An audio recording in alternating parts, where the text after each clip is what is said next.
Police responded here to Allen Park Road around 3 a.m. this morning. That's when they located 2 victims inside of a home. There are still several first responders here on 746 Carew Street in Springfield. Crews from the Hampden County Sheriff's Office, community members, and family out here again today, both on and along the river, searching for Delisle.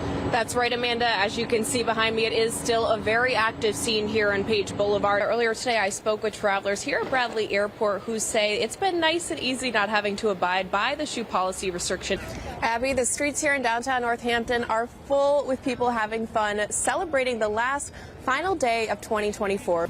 And we are having a hoot of a time here at MGM Springfield for the last final hours of the Toys for Tots of Western Mass Donation Drive. Be sure to come on down. We'll have a live look coming up on how things are shaping up. Lots of folks coming to the Big E today to honor all those who have served or are currently serving in the United States Armed Forces. I'll have more from local businesses on how they're working to bring in customers. For now, reporting live at Interstate 91 in Wilbraham, we are Western Mass!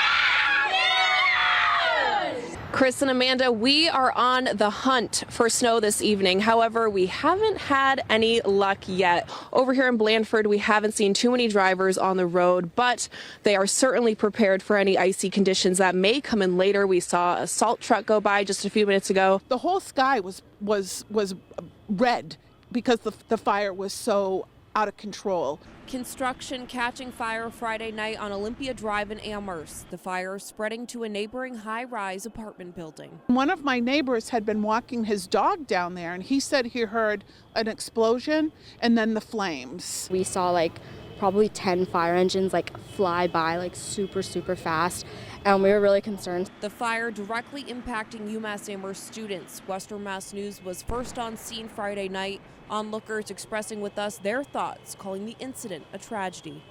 It's horrible. I mean, all these young college kids probably just wanted to have a nice Friday, and now they're homeless. UMass Amherst student Maya Patel sharing her concerns with Western Mass News about what this means for students already in need of housing. I think as students, UMass already has a really big overpopulation, they over-admit students, so people don't get housing, so they're forced to go off campus, and it's really sad that so many people don't have housing anymore, and it'll probably take a while for them to be able to replace their belongings in their homes.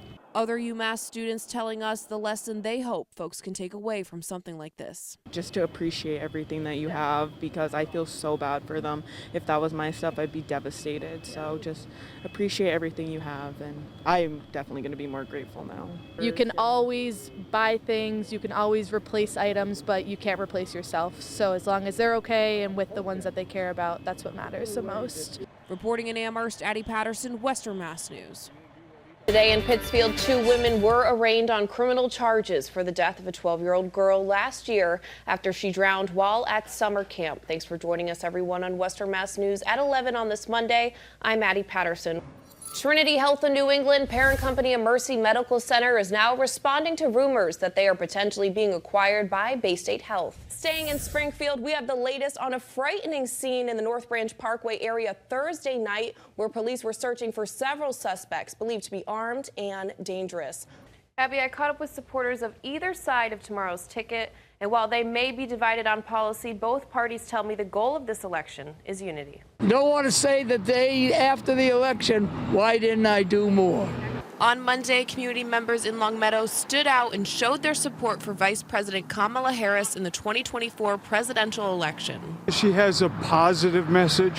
She's not trying to divide us. She believes in something. She's got a great record. She was a great district attorney, attorney general, United States senator, and vice president. At the same time, over in Westfield, folks showed their support for Republican candidate, former President Donald Trump. I mean, we can't even afford life on a daily basis right now. Gas and food, everything is so expensive. So when he was in office, everything was more affordable. The 4 years he was in, things were really good.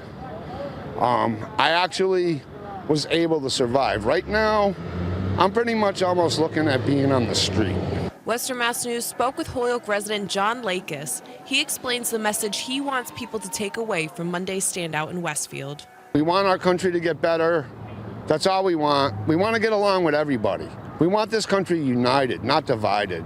And that's all we've seen the last 4 years. A similar message being echoed by those rallying behind Vice President Harris. I think that there's so much at stake in terms of saving our democracy and really taking care of all the people in our nation, not just a select few, and not dividing our nation. I think it's time to really not go back, to turn the page, to go back to more of an era of decency in this country. But for Trump supporters, they believe it would be even more indecent if another Democratic candidate is elected.